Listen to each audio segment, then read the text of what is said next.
मनुष्य के बर्बादी के 7 असली कारण जान लिया तो जिंदगी में कभी भी दुखी नहीं रहोगी। तो आइए दोस्तों जानते हैं भगवान श्री कृष्ण ने गीता में क्या कहा। सबसे बड़ी बात, हैरान करने वाली बात दोस्तों, अधूरा ज्ञान 20 के समान होता है। तो आइए जानते हैं मनुष्य के बर्बादी का पहला कारण के बारे में। दोस्तों पहला कारण कहा जाता है कि क्रोध ही मनुष्य का सबसे बड़ा शत्रु है। अतः हमें कभी भी क्रोध नहीं करना चाहिए। यदि क्रोध आ भी जाए तो उसे कैसे कंट्रोल किया जा सकता है, तो आइए जानते हैं। दोस्तों क्रोध इतना भयंकर चीज़ होता है कि यदि कोई भी व्यक्ति क्रोध का आवेश में आ जाता है तो वह व्यक्ति अपने से बड़ों का इज्जत नहीं करता है, मान सम्मान नहीं करता है। यहाँ तक कि कभी कभी ऐसा होता है कि आंख दिखा दिखा कर अपने माता पिता से बातें करने लगता है। कभी कभी इतना खतरनाक हो जाता है क्रोध, तो अपना माता पिता को हत्या करने लग जाता है। दोस्तों इतना ही नहीं, क्रोध के आवेश में आकर व्यक्ति अपना गुरु को अपमान भी कर देते हैं, उनकी हत्या भी कर दे तो भी बड़ा बात नहीं समझता है। इसलिए हमें क्रोध को काबू करना परम आवश्यक है, तभी हम अपना ज़िंदगी में आगे की तरफ बढ़ सकते हैं, अपना कल्याण कर सकते हैं। यदि कोई भी व्यक्ति को क्रोध आ जाए तो उसे कैसे रोका जा सकता है, कैसे कंट्रोल किया जा सकता है, इसका आसान तरीका है। तो आइए जानते हैं। भगवान श्री कृष्ण कहते हैं कि यदि कोई भी व्यक्ति को क्रोध आने पर वो व्यक्ति को कुछ समय के लिए मौन धारण करके रहना पड़ेगा, उसे कुछ नहीं बोलना पड़ेगा और अच्छा किताबें पढ़ना होगा, कोई महापुरुष के बारे में जानना पड़ेगा, तभी हम अपना क्रोध को कुछ समय तक काबू कर सकते हैं। अब आइए दोस्तों जानते हैं मनुष्य के बर्बादी का अगला महाकारण के बारे में।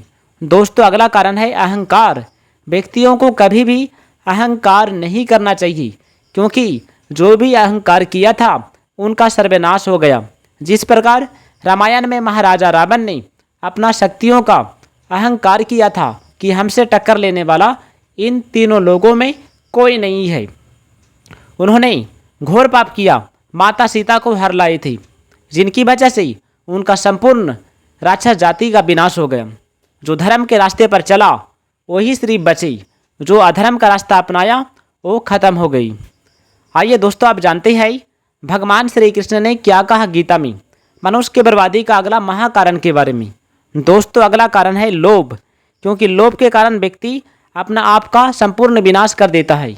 व्यक्ति को कभी भी लोभ नहीं करना चाहिए, क्योंकि कहा जाता है कि लोभ ही तो पाप का जड़ है।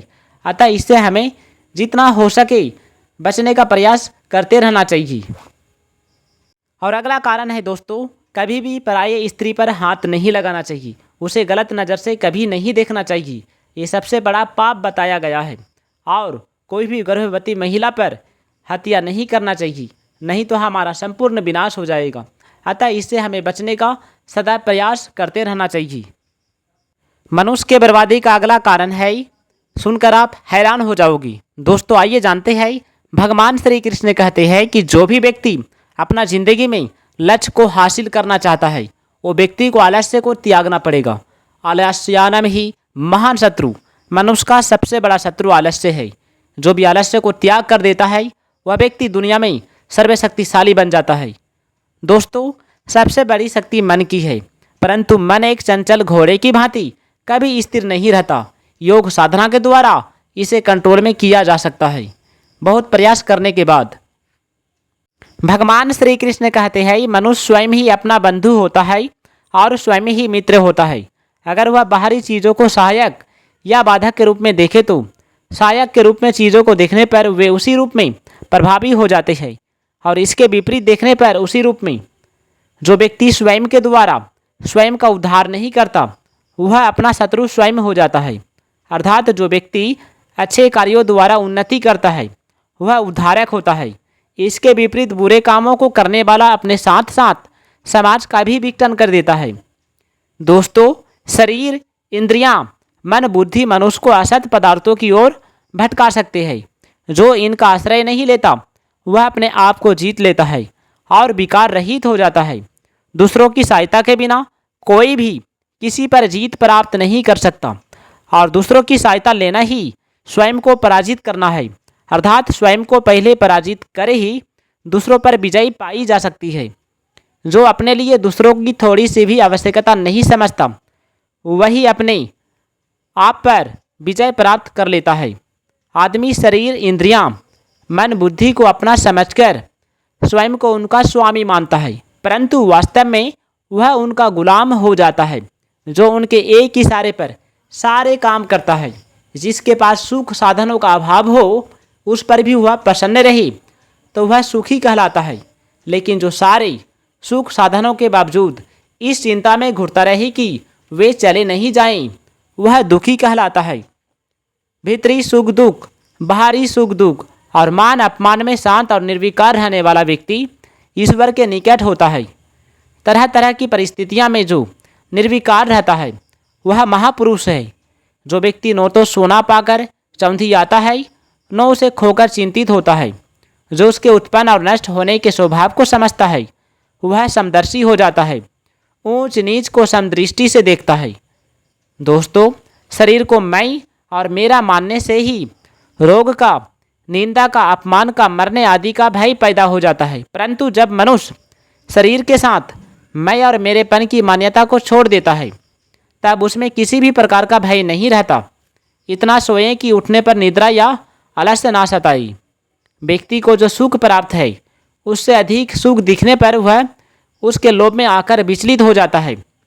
जिसके साथ हमारा संबंध है, नहीं हुआ, होगा नहीं और होना संभव ही नहीं है, ऐसे दुख स्वरूप संसार शरीर के साथ संबंध मान लिया, यही दुख संयोग है। भगवान श्री कृष्ण कहते हैं, ज्ञान और भक्ति दोनों ही संसार का दुख दूर करने में समान है, परंतु दोनों में ज्ञान के मुकाबले भक्ति की महिमा अपरंपार है। क्योंकि ज्ञान में तो अखंड रस की प्राप्ति होती है, पर भक्ति में अनंत रस की प्राप्ति होती है, जो निरंतर बढ़ता रहता है। नेत्रों की दृष्टि और शब्द आपस में नहीं टकराती। शरीर से लगाव नहीं रखना चाहिए, समाज से लगाव रखना चाहिए। शरीर से लगाव रखने से अहंकार का भाव बढ़ता है, जबकि समाज से लगाव रखने पर अहंकार समाप्त हो जाता है। दूसरों की पैसों और चीज़ों तथा शरीर से सेवा कर देना ही सेवा नहीं होता, बल्कि अपने लिए कुछ भी न चाहकर दूसरों का हित कैसे हो, उन्हें सुख कैसे मिले, इस भाव से कर्म करना ही सच्ची सेवा होता है। मन पर नियंत्रण ध्यान तथा अभ्यास द्वारा किया जा सकता है, ज्ञान द्वारा नहीं। कर्मों से लगाव और फल इच्छा ही संसार में बंधन का कारण होता है। कर्म हो लेकिन लगाव ना हो तथा फल की इच्छा न रहने से कर्म फल त्यागी व्यक्ति आसानी से सांसारिक बंधन से मुक्त हो जाता है। शरीर, इंद्रिय, मन, बुद्धि, योग्यता, सामर्थ, पदार्थ आदि जो कुछ मनुष्य के पास है, वह सब का सब संसार से ही मिला हुआ है, उसका व्यक्तिगत नहीं है। अपना कुछ नहीं है, अपने लिए कुछ नहीं चाहिए तथा अपने लिए कुछ नहीं करना है, यही कर्म योग का मूल महामंत्र है। दोस्तों, यदि वीडियो अच्छा लगे तो वीडियो को लाइक करके चैनल को सब्सक्राइब कर दीजिएगा। धन्यवाद।